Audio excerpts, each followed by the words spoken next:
Hi friends, welcome back to ರಶ್ಮಿಗೌಡ YouTube channel. ಎಲ್ಲರಿಗೂ ಮಹಾಶಿವರಾತ್ರಿ ಹಬ್ಬದ ಶುಭಾಶಯಗಳು. ಎಲ್ಲರೂ ಹೇಗಿದ್ದೀರಾ, ಚೆನ್ನಾಗಿದ್ದೀರಾ ಅಂತ ಅಂದ್ಕೊಂಡಿದ್ದೀನಿ. ನಾನು ಕೂಡ ಚೆನ್ನಾಗಿದ್ದೀನಿ. ನಾನು ಬೆಳಗ್ಗೆನೇ ಎದ್ದು ಮನೆಗೆಲ್ಲ ಕೆಲಸ ಎಲ್ಲ ಮುಗಿಸಿ ಸ್ನಾನ ಮಾಡಿ ದೇವ್ರ ಪೂಜೆ ಮಾಡೋಣ ಅಂತೇಳಿ ನೋಡಿ. ಹೇಗಿದೆ ವೆದರ್ 5:36 ಆಗಿದೆ. ಹೇಗಿದೆ ಅಂತ ಇನ್ನು ವೆದರು. ಸೊ ದೇವ್ರ ಮನೆ ಎಲ್ಲ ರೆಡಿ ಮಾಡ್ಕೊಳ್ಳೋಕ್ಕೆ ಹೆಣ್ಮಕ್ಳಿಗೆ ಎಷ್ಟು ಟೈಮ್ ಇದ್ದರೂ ಸಾಕಾಗೋದಿಲ್ಲ. ಹಾಗೆ ನನ್ನ ಕತೆ ಕೂಡ ನೋಡಿ, ದೇವ್ರ ಮನೆಗೆ ಹೋಗಿ 20 ನಿಮಿಷ ಆಯಿತು. ನೈಟೇ ಎಲ್ಲ ರೆಡಿ ಮಾಡ್ಕೊಂಡಿದ್ದೀನಿ. ಇನ್ನೂ ಪೂಜೆ ಮಾಡೋದು ನನಗೆ ಲೇಟೇ ಆಗ್ತು. ಹಂಗೊಮ್ಮೆ 6:15 ಆಗಿಬಿಡ್ತು. ಸೊ ದೀಪ ಎಲ್ಲ ಹಚ್ಚಿ ನಾನು ದೇವಸ್ಥಾನಕ್ಕೆ ಹೋಗಿದ್ದು ಬರೋಣ. ಇವತ್ತು ಶಿವರಾತ್ರಿ ಹಬ್ಬ ಅಲ್ವಾ. ಇಲ್ಲೇ ಮನೆ ಹತ್ರನೇ ಶಿವನ ದೇವಸ್ಥಾನ ಇದೆ, ಶನಿಮತ್ವನ ದೇವಸ್ಥಾನ ಇದೆ. ಸೊ ಅಲ್ಲೇ ಎಲ್ಲ ದೇವರುಗಳು ಒಂದೇ ದೇವಸ್ಥಾನದಲ್ಲಿದೆ.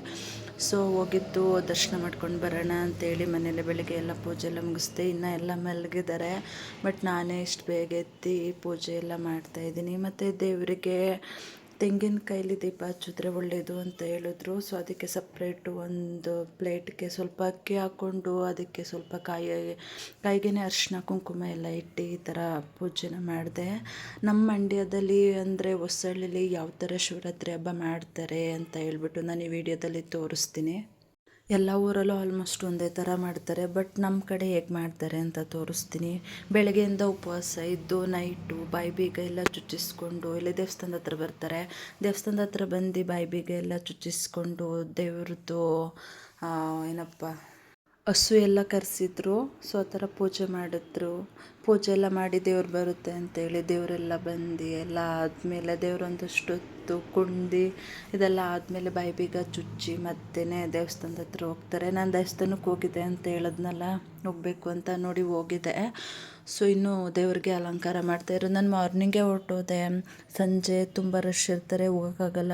ಮತ್ತು ಮಕ್ಕಳನ್ನೆಲ್ಲ ಕರ್ಕೊಂಡು ಹೋದರೆ ಹಿಂಸೆ ಆಗುತ್ತೆ ಅಂತ ಹೇಳ್ಬಿಟ್ಟು ನಾನು ಮಾರ್ನಿಂಗೇ ಹೋಗ್ಬಿಟ್ಟೆ. ನೋಡಿ ಯಾವ ಥರ ಸೆಲೆಬ್ರೇಷನ್ ಮಾಡ್ತಾರೆ ನಮ್ಮ ಮಂಡ್ಯ ಹೊಸಳ್ಳಿಲಿ ಅಂತ ನೀವು ಕೂಡ ಈ ವಿಡಿಯೋದಲ್ಲಿ ನೋಡಿ. ತುಂಬ ಚೆನ್ನಾಗಿರುತ್ತೆ, ತುಂಬ ಜನಗಳಿರ್ತಾರೆ, ತುಂಬ ಚೆನ್ನಾಗಿ ಮಾಡ್ತಾರೆ ಈ ಹಬ್ಬನ. ಈ ಹಬ್ಬ ಅಂತಲ್ಲ, ಪ್ರತಿಯೊಂದು ಹಬ್ಬನೂ ನಮ್ಮ ಹೊಸಳ್ಳಿಲಿ ನಾವು ಚೆನ್ನಾಗೇ ಮಾಡ್ತೀವಿ. ಲಾಸ್ಟ್ ಮಂತಲ್ಲಿ ಸಂಕ್ರಾಂತಿ ಹಬ್ಬ ಕೂಡ ಹೀಗೇ ಮಾಡಿದ್ದು ಗ್ರ್ಯಾಂಡಾಗೆ. ಸೊ ಇದನ್ನು ಕೂಡ ಈಗ ಗ್ರ್ಯಾಂಡಾಗಿ ಮಾಡಿದ್ದಾರೆ. ನೈಟ್ ಕೂಡ ಇಲ್ಲೇ ಪ್ರಸಾದ ಕೊಡ್ತಾರೆ. ಈ ಥರ ಹೊಂಬಾಳೆ ಊರವರು, ಕಳಸವರವರೆಲ್ಲ ಈ ಥರ ಹೊರ್ತಾರೆ. ನಾವು ಹೊರಬೇಕು ಅಂತ ಹೇಳಿದ್ರೆ ಮುಂಚಿತವಾಗಿಯೇ ದೇವಸ್ಥಾನದಲ್ಲಿ ಹೇಳಿ ನೇಮ್ ಬರ್ಸ್ಕೋಬೇಕು. ಅದಾದಮೇಲೆ ನಾವು ಈ ಥರ ಕಳಸನ ಹೊರಬೇಕು. ಇವತ್ತಿನ ವಿಡಿಯೋ ಇಷ್ಟ ಫ್ರೆಂಡ್ಸ್. ಈ ವಿಡಿಯೋ ಇಷ್ಟ ಆದರೆ ಪ್ಲೀಸ್ ಲೈಕ್ ಮಾಡಿ, ಶೇರ್ ಮಾಡಿ. ಮತ್ತೆ ನಾನು ನಾಳೆ ಇನ್ನೊಂದು ಹೊಸ ವಿಡಿಯೋದೊಂದಿಗೆ ಮತ್ತೆ ಸಿಗ್ತೀನಿ.